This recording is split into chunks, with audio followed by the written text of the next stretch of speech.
To give you a little background, I have a nervous tic where I laugh at the most awkward and inappropriate moments. I have always said that I would probably laugh even if someone is causing me physical harm. Now, to the actual story. My family and I owned a small business in a not so great part of town. One day, I was just eating my sandwich and watching The Young and the Restless as I did every day with a coworker. Also, we were the only two there at that time. I looked up and saw a figure peering through our display window, but I just assumed they were checking out the awesome display that my mom put in there because sometimes people only came to see what creative display she had come up with that season. They suddenly opened the door and shut it, and I thought, that's odd. So I stand up to see what's going on. That's when I see a tall figure with a full face bandana mask on with only the eyes and the mouth cut out. He comes through the door and demands us to give him the money. Naturally, I freak out because I have always been told to just give them what they want and don't protest to it, which is what I had planned on doing. Next thing I know, my coworker stands up and says, "Run!" as she's running towards the back. So I was like, okay, and ran too. I went through the back door assuming she was right behind me, and I get all the way to the back of the driveway, and I turn around to see that she's not there. So then I start panicking. Like, where is she? I'm just standing there like a dumbass because I honestly don't even know what to do at this point, and still trying to process what the hell just happened. I start walking down to the bank on the road beside us to tell them to call the cops since I left my phone inside. Then I hear a deep-voiced man say, "Take me to the money," in a hateful tone. I turn around and there's the man pointing a gun at me. So I just say okay, while freaking out obviously, and go with him. I then start laughing like some kind of crazy person, and he gets agitated. He then yells at me to walk faster with a gun pointed at my back, so I tell him I'm sorry. Which, why the hell should I be sorry, right? So I give him the whole $50 that we had in our register, and he takes me to the back and tells me to stand there and count to 20. So I do what he says, then yell for my coworker, trying to figure out where the hell she went. Like, did they have her or what? No worries, though she was safe hiding in the bathroom. The cops never found who did it, but they didn't actually seem too concerned since he only got $50. Never mind the fact someone had to go through a traumatic experience. Also, a side note, I had posted on Facebook that I would probably say I'm sorry to someone even if they were trying to rob me 2 days before this happened. Luckily, this was a while ago and I have less anxiety about it than I used to. Although all these people wearing these bandana masks due to COVID put me on the edge lately. So, to the robber who held a gun to me for $50, let's not meet again.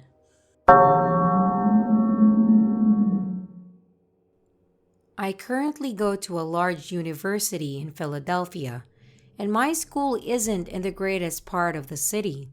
I'm a senior now, and I've sort of learned to just keep my head down, and most of the people in the area will leave me alone. The one exception that I've had to this was my freshman year.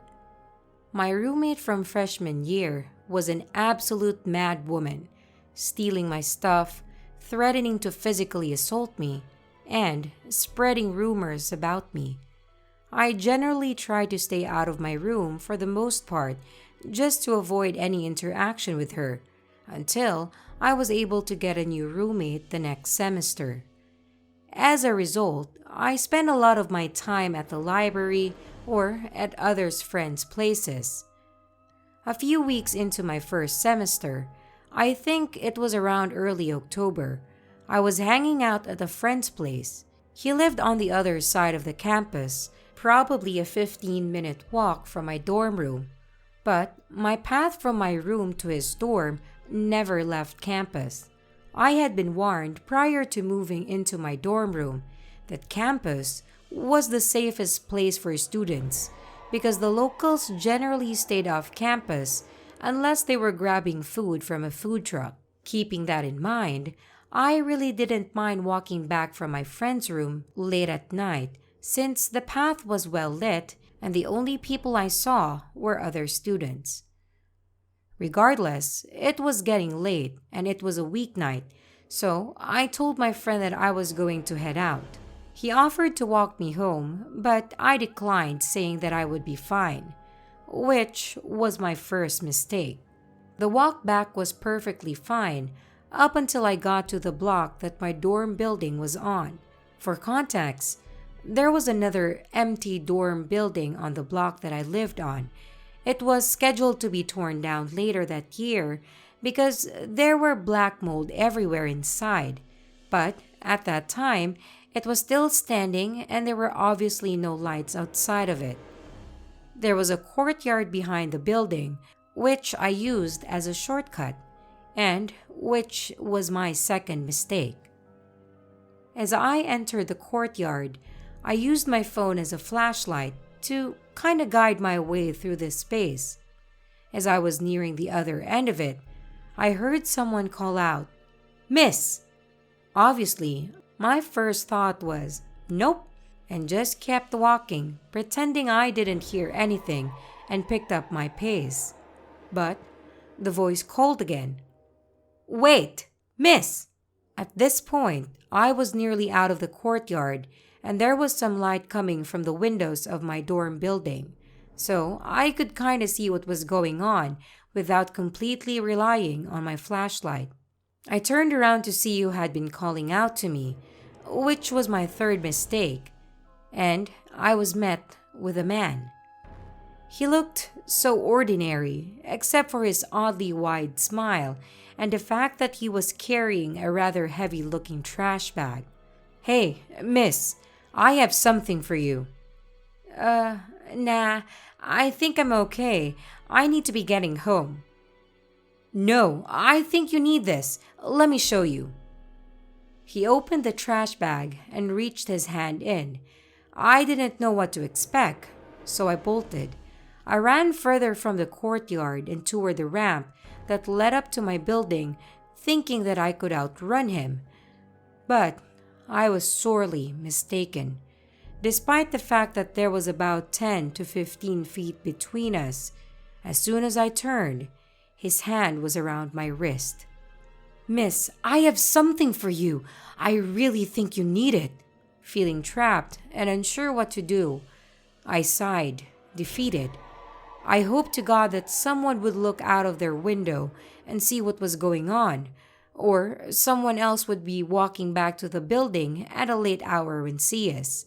I wanted to scream, but I was scared that if I drew attention to us, that he would do something that would make me really regret trying to get help. Again, not the greatest part of the city. He smiled at me, like he knew that I wasn't going to try and call out, and he let go of my wrist. I didn't realize how tightly he was gripping me until he released it. He took a step back from me and reached back into the trash bag again. My heart was pounding, and I wasn't sure what to expect, but it definitely wasn't what he pulled out of the bag. It was a clock, an old digital alarm clock. The thing had to be at least 20 years old, and it was encrusted with dirt, like he pulled it out of a junkyard. I was stunned at the sight of this yellow and orange plastic. After, I realized that he was actually trying to give me the clock. I thought it might have been a bomb. "Here, this is for you." Oh, I really don't need one. I have a clock in my room, I said, gesturing toward the massive building behind me. No, this one's different. What the fuck? What's that supposed to mean? Miss, see, this one has a radio. Pretty unique, don't you think? I bet yours doesn't have a radio function. He smiled. I mean, mine didn't, but don't most alarm clocks have radios built into them? I took a step back from him, but as I stepped back, he stepped closer, mirroring my movement. He reached out, presenting the clock to me. I took another step back, and he took another one forward. I knew my back was literally going to be against the wall of the dorm building if I took another 2 steps back, and I wasn't sure where to go. I felt like I had no choice but to go against everything my body was telling me not to do and accept the clock. I reached out and noticed that where he had grabbed my arm was already bruising. With my hand now outstretched, he placed the clock in my hand. I felt so dirty having it in my hand.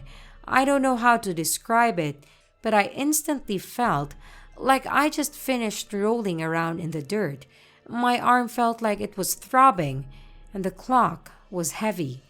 It felt like it was getting heavier with every passing second. I knew it just felt like this because I was freaking out, but it didn't make the experience any less terrifying. I didn't know what to do, and the guy was still smiling at me, so I blurted out, "Thanks," and spun around, gripping the clock. I took a step away from him toward the ramp leading up to my building, and he took a step back. I decided that this was my chance to bolt for the door. I spun around on my heels and took another few steps before hearing, "You're so beautiful. I love you," called out behind me. I turned back and the man was out of sight. I screamed. I didn't know what I just got myself into, but I didn't want to be any part of it. I sprinted toward the door to the building, dumping the clock in the trash can outside on the way. I still thought that there was a decent chance that it was a bomb, and if it was going to explode, I wanted to do so in a contained space. Nothing came of the man or the clock other than the bruise on my arm, and it healed completely within a few days. And soon after that, I had sort of forgotten about the incident. I think I just repressed the memories and didn't want to unpack what I went through. I still try not to think about it, and the only reason I'm writing this now is because one of my current, not crazy roommates had brought it up a few days ago, and the floodgates of my brain opened, and I felt like I needed to share what happened.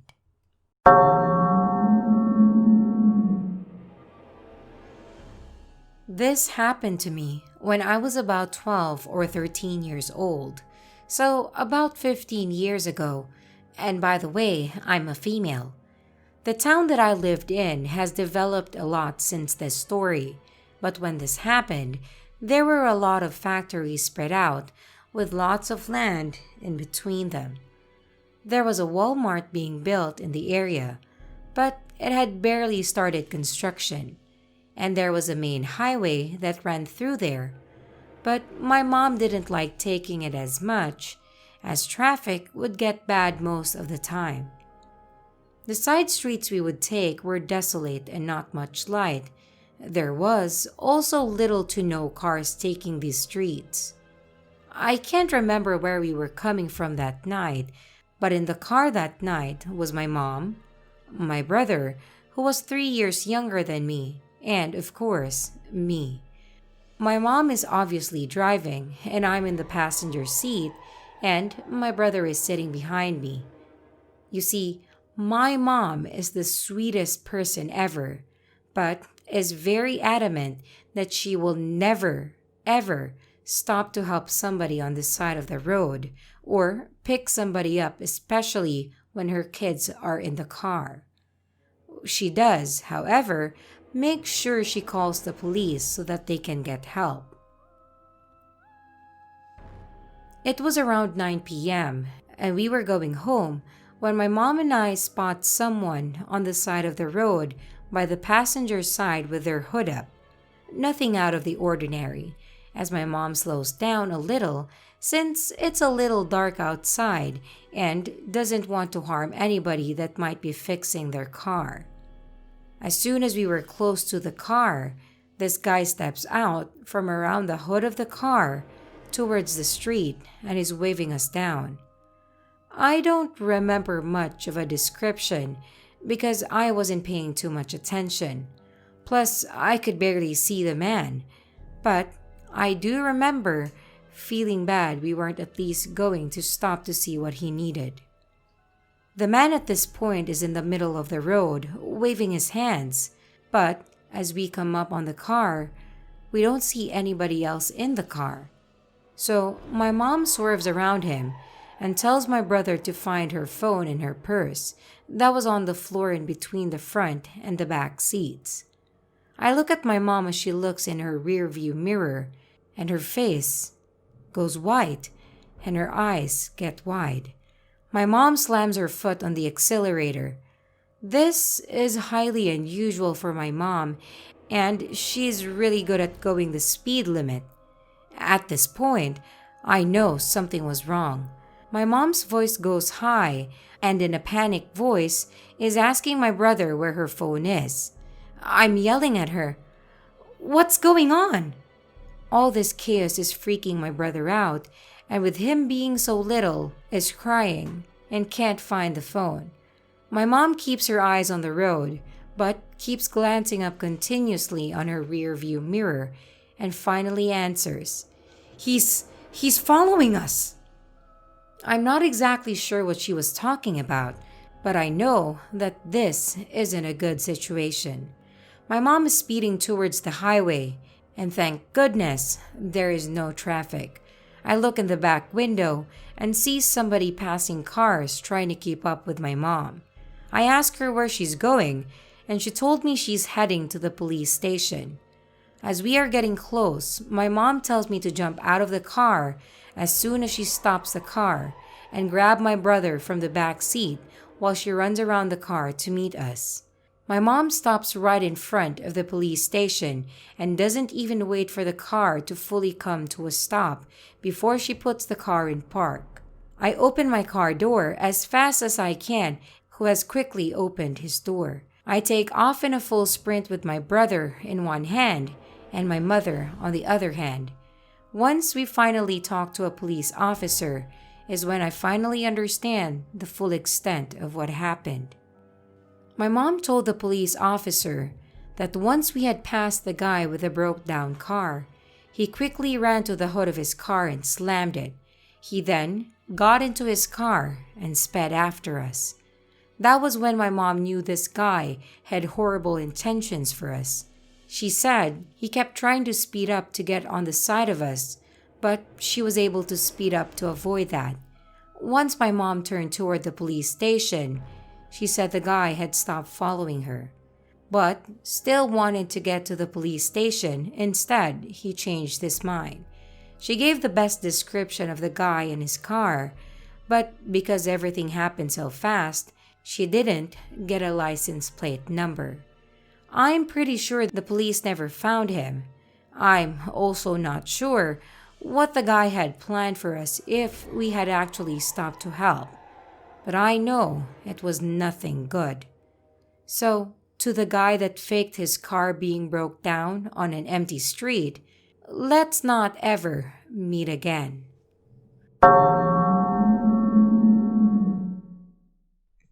In high school, I had the glamorous job of scooping ice cream at a local and well-known chain. I had worked there for about 3 years, but this story occurred at the beginning of my senior year. It was possibly a Monday or a Tuesday, and on weekend night closing shifts, there were only 2 people on duty, a manager and a server. I was the server, and my manager, who was also a girl but in her early 20s, who I'll call Jen, was in the back counting the money from our shift, while I was at the front of the store starting to clean in order to close soon. It was about a half hour till closing time when I noticed a really nice car pull up just in front of the store. I remember being impressed and went back to cleaning. The customer came in about 15 minutes later. He was a white man in his early 30s with brown hair and a nice smile. He sat at the table and pulled out a portfolio with papers and began writing on them. At that point, I was a little irritated that he had chosen an ice cream store at 8:30 p.m. on a Monday night to get some work done when there was a Starbucks literally next door. I continued to clean, and a few minutes later, he approached the counter seemingly ready to order. His body language was immediately off-putting as he leaned on the case of ice cream, getting as close to me as he could without actually climbing over the case. I got a weird feeling right away, and suddenly I was very aware that I was 5'3", 105 pounds, a 17-year-old girl, and alone with this man. My manager Jen was in the back office and unaware that a customer had come inside. I politely asked what I could get for him, and I don't remember his exact order, but it was something odd and uncommon, like a weird mixture of flavors and toppings. I turned around to make his order and felt his eyes staring into my back. I turned around slightly to get an idea of where he was standing, and there he was, still leaning over the case with his forearms on top and smiling at me. He tried making small talk about ice cream, if the store was usually not busy at this point, even calling me pretty. I quickly made his weird order so my back wouldn't be turned to him and so he could hurry up and leave. I handed him his order and rung it up at the register. His total was probably between $5 to $6, yet he tried to hand me a $20 bill as a tip. I told him I couldn't take that much money, so instead, he smiled at me and stuffed it into the tip jar on the counter. I thanked him and glanced at the kitchen, where Jen was standing in the doorway. She was out of the customer's view, but waved me over to come to the back. I walked away from the customer, who sat back at his table with his papers. Before I could tell Jen that I was getting a weird vibe from the man, she told me she didn't feel right about him and was going to call another manager, Ryan, who lived about 5 minutes away. Ryan was a 6-foot-tall college student, so we'd feel a little more protected with him in the store. I told Jen to do that just in case, and that I would try to get the customer to leave since we were a few minutes away from closing. Within those few moments, Ryan came in the front door and looked the customer up, then down, and went in the back to talk to Jen. At that point, I think the customer put 2 and 2 together and realized that Ryan was there to keep an eye on him. With Jen and Ryan in the back watching me, the customer got up and collected his papers. He walked over to the case of ice cream and said, "Margaret?" I jumped and looked at him, wondering how the hell he knew my name. He sat a small piece of paper on top of the case, gave me one more smile, and left. As soon as he walked out, Ryan locked the front door and looked at the piece of paper the customer left. Scribbled in pencil was the man's contact info, his name, cell phone number, email address, and even Twitter username.